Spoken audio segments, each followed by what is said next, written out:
Welcome to Packet Sensei, your go-to resource for mastering networking concepts. I'm your AI teacher, here to guide you through the essentials of safeguarding your network. The Spanning Tree Protocol, STP, is a network protocol that ensures a loop-free topology for Ethernet networks. It achieves this by placing switch ports in different states to prevent loops and ensure efficient data transmission.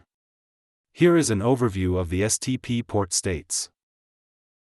First up, we have the blocking state.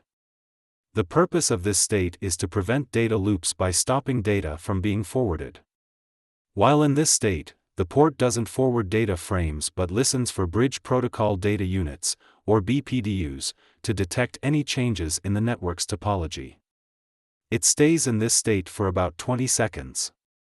If no superior BPDU is detected, it then moves on to the listening state. Next, we have the listening state. Here, the port determines whether it should start forwarding data. During this state, the port discards all frames but continues to process BPDUs. This step is crucial for recalculating the network topology to ensure no loops exist.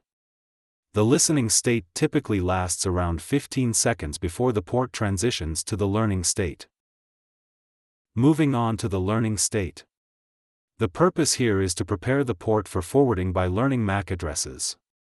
The port begins to learn these addresses from incoming frames and updates its MAC address table, but it still doesn't forward any frames. This state also lasts for about 15 seconds before it progresses to the forwarding state. Now, we reach the forwarding state.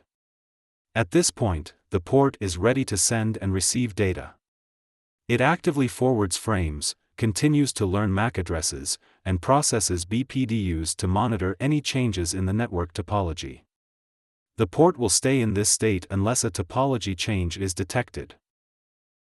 Finally, there's the disabled state. This state is either due to an administrative shutdown or because the port is non-operational.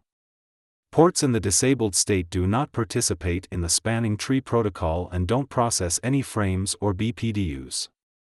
This state is typically set manually by a network administrator. And that wraps up the different states of a port in the Spanning Tree Protocol. Each state plays a crucial role in maintaining a loop-free network. I hope you enjoyed this video. Please leave a comment if you have any questions.